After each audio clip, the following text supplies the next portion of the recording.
श्री गुरुवे नमः। श्री कुलदेवताभ्यो नमः। श्री हनुमते नमः। श्री रामचंद्राय नमः। माँ सरस्वती की जय। बिना पुस्तक धारिणी हंसवाहिनी की जय। लगे पखारन पाय पंकज, प्रेम तन पुलकावली। नव नगर गान निशान जय धुनी, उमगी जनु चहु दिसी चली। जे पद सरोज मनोजरी, उर सरस देव विराजहि। जोश कृत सुमिरत विमलता, मन सकल कलिमल भाजहि। वे श्री रामचंद्र जी के चरण कमलों को पखारने लगे। प्रेम से उनके शरीर में पुलकावली छा रही है।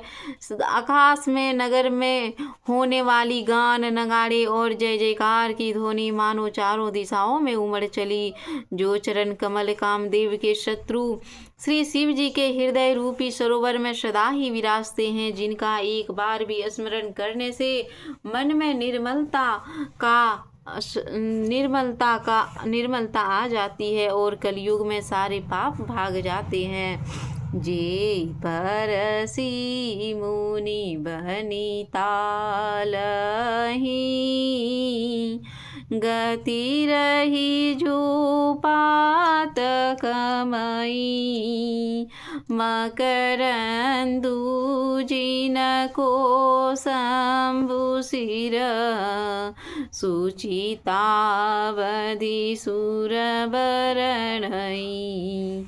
करी मधुप मन मुनि जोगी जन, जैसे अभी मत गति लहे। ते पद पखारत भाग्य भजनु, जनकु जय जय सब कहे। जिनका स्पर्श पाकर गौतम मुनि की स्त्री अहिल्या ने पाप मई थी जो परम गति पाई। जिन चरण कमलों में मर कंदरश्य गंगा जी शिव जी के मस्तक पर विराजमान हैं, जिनको देवता पवित्रता की सीमा बताते हैं। मुनि और योगी जन अपने मन को भौरा बनाकर जिन चरण कमलों का सेवन करके मनोवांछित गति प्राप्त करते हैं, उन्हीं चरण कमलों को भाग्य के पात्र बड़ भागी जनक जी धो रहे हैं। यह देखकर सब जय जयकार कर रहे हैं। बर कुआरी करतल जोरी, शाखो चारु दो कुल गुर करे। भयो पानी गहनु बिलो की विधि, सुर मनुज मुनि आनंद भरे। सुख मूल दुलहु देखी, दंपति पुलक तनहु लसयो हियो।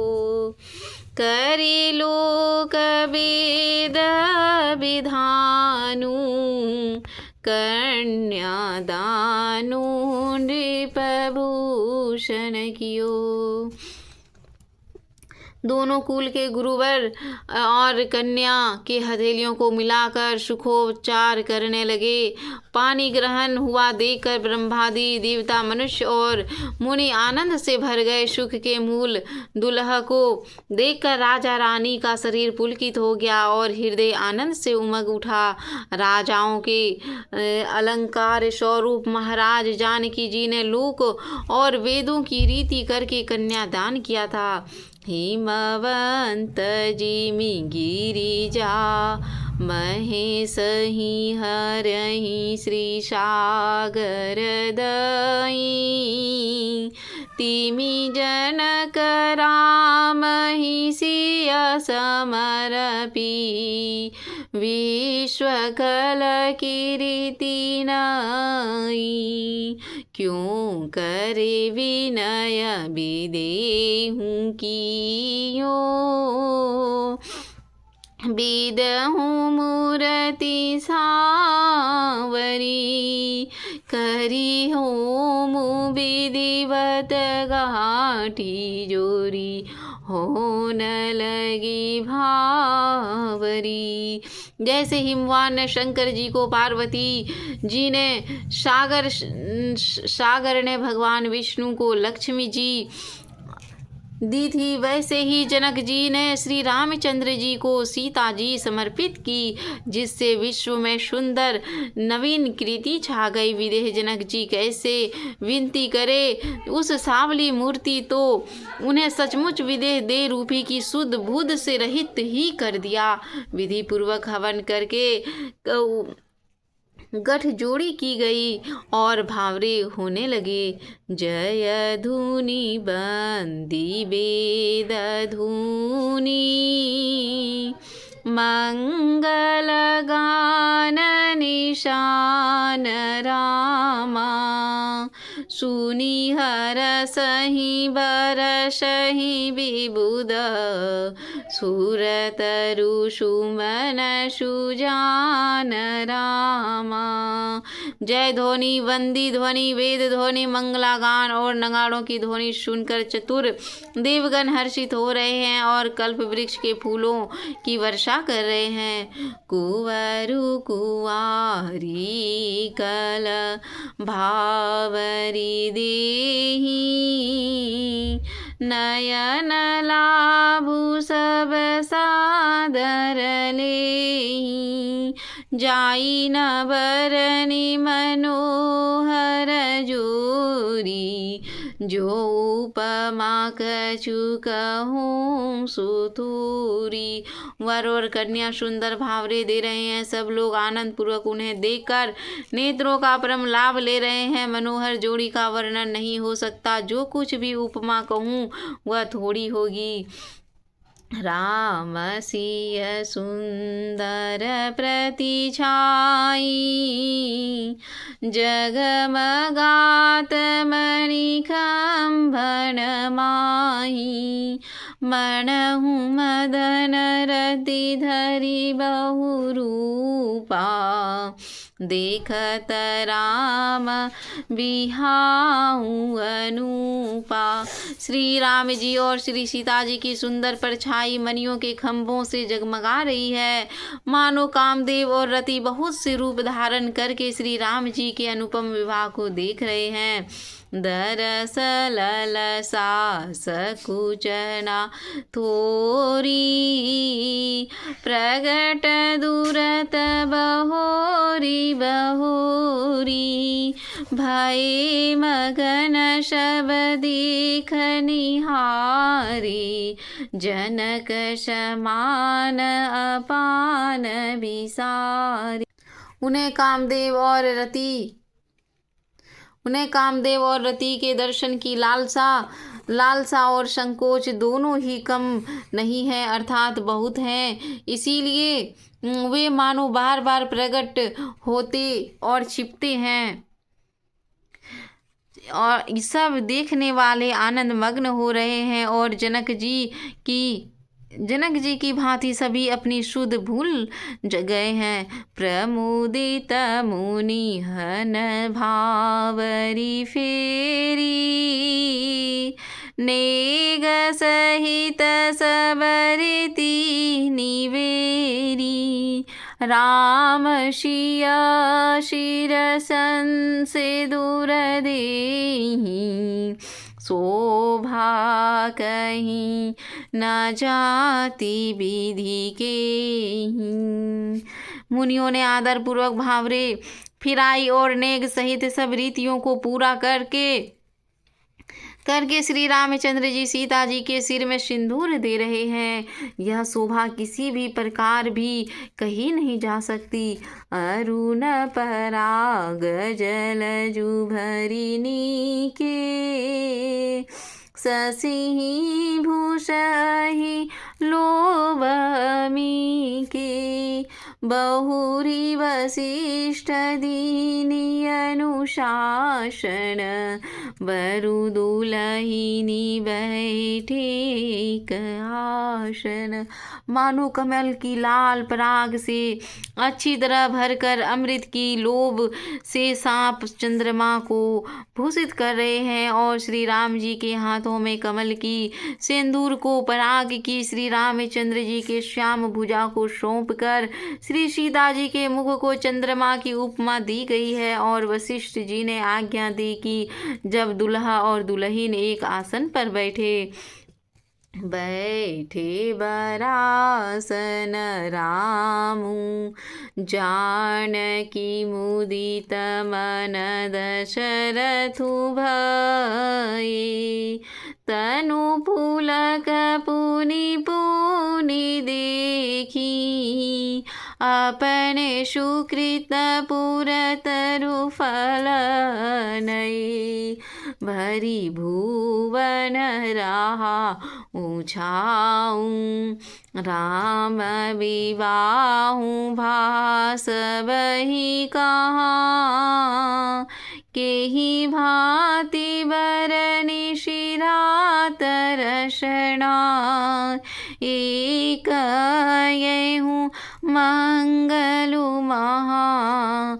श्री राम जी और श्री जानकी जी श्रेष्ठ आसन पर बैठे उन्हें देखकर दशरथ जी मानो बहुत ही आनंदित हुए हैं। अपने सुकृत रूपी कल्प वृक्ष के नए फल आए देखकर उनका शरीर बार बार पुलकित हो रहा है। चौक दबो भवनों में उल्लास भर गया। सब ने कहा कि श्री राम जी चंद्रमा जी का विवाह हो रहा है। जीव एक है और एक मंगल महान है। फिर भला यह वर्णन करके किस प्रकार समाप्त किया जा सकता है।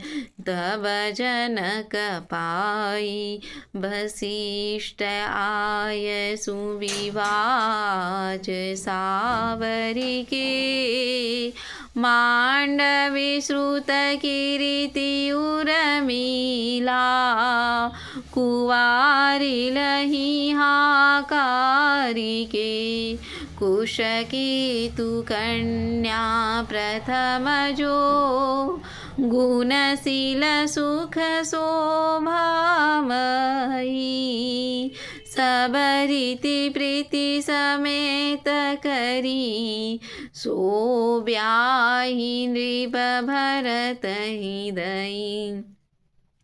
तब वशिष्ठ जी की आज्ञा पाकर जनक जी ने विवाह का सामान सजाकर मांडवी जी श्रुत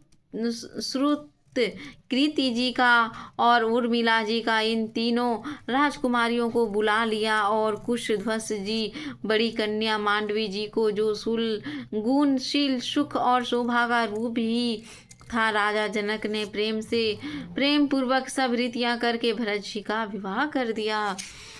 जानकी लघु भामिनी सकल सुंदरी शिरोमणि जानिके सोतनय दिनहि ब्याही लखनहि सकल विधि सनमानिके जेहि नामु सुत गिरिति सुलोचिनी सुमुखी सब गुण आगरी जोदयि रिपुसूदन भूपति रूप शील उजागरी अनुरूप वर दुलहिनी परस्पर लखी सकुचहिय हरसई सब मुदित सुंदरता सराही सुमन सुरगन बरसहि सौंदर्य सुंदर वर्ण सह सब एक मंडप राजहि जनु जीव उर चारु अवस्था विभुन सहित विराजहि मुदित अवधपति सकल सुत बंधु समेत निहारी जनु पाए महिपाल मणि क्रियण सहित फलचारी। सियावर रामचंद्र शंकर जी बिजोरी। आजु कथा रही मध्य में सुनो वीर हनुमान तुलसी संगत साधु की